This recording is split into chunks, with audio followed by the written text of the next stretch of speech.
Hey everybody, Justin with Lucky 8 Off-Road, and today I'm going to prove that the LR3 is the most reliable Land Rover ever, hands down.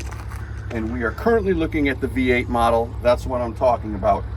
Our CFE LR3 has been sitting for 4 years, and we're going to take it out on the trails today, doing nothing more than an oil change and putting fuel in it. Hop in, let's go. All right, and the hood doesn't close, but that's not gonna stop me. All right, hop in anyways. We're gonna let it rattle.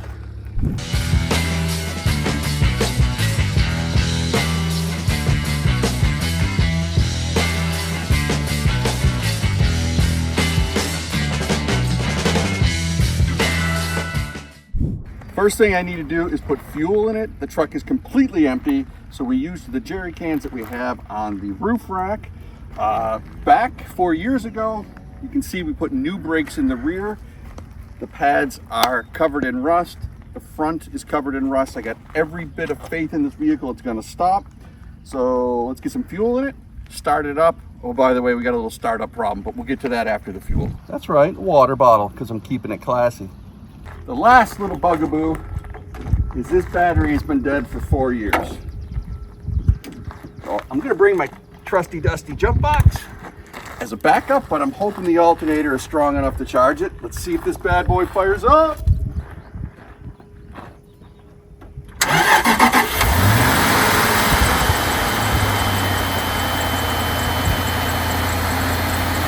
Like a dream.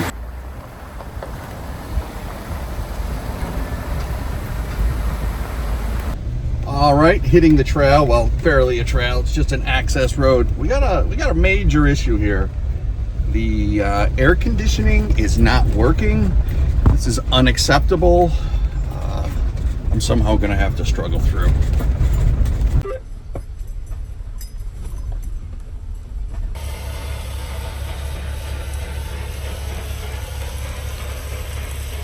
All right, we've established what's going on.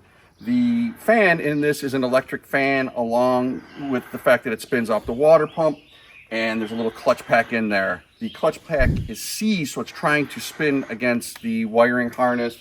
We're going to remove the wiring harness and get this baby back on the trail, proving once again, most reliable Land Rover ever. And here we are, back on the trail. Been driving for about 25-30 minutes. No overheat issues, no over temps, no problem. This thing is amazing. It just chugs along. I can't say anything bad about an LR3 ever. Hush of anybody that says something about the suspension. Don't you worry about that. Keep it to yourself.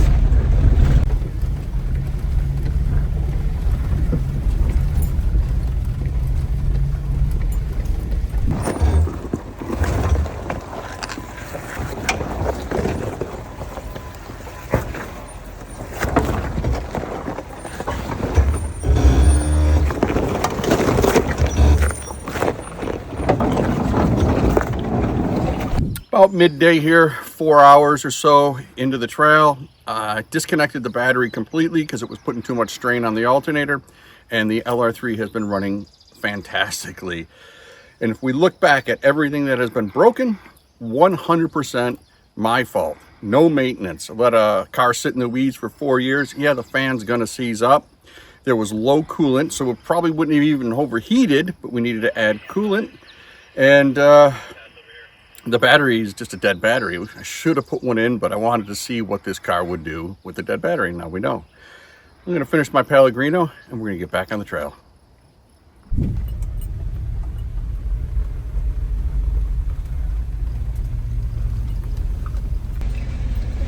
Good morning, everyone. Here we are, day 2, and we're hitting the trails with everybody from the Northeast Land Rover Club. They were kind enough to invite us down, and we're gonna hit some mucky, muddy, watery trails over here. Sure, the electrical system's gonna do fine, because this is, that's right, the most reliable Land Rover ever.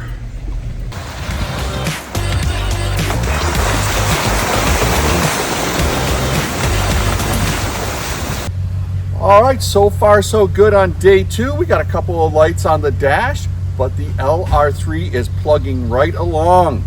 We're gonna get deeper into the woods. I'm getting a little nervous. If something goes sideways, it's gonna be a long pull to get me back out. I think she's got it. I think she's gonna make it. Let's keep going.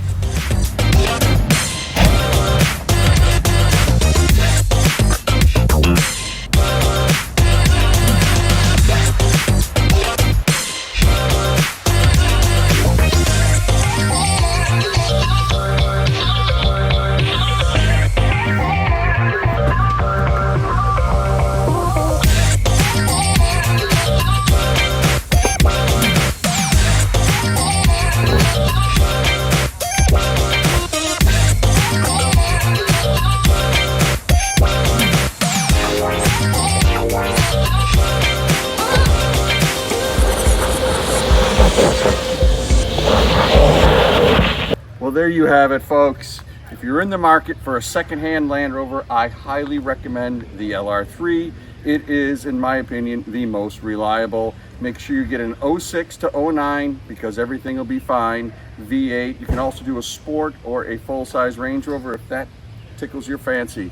And on that, I'll see you guys on the next one.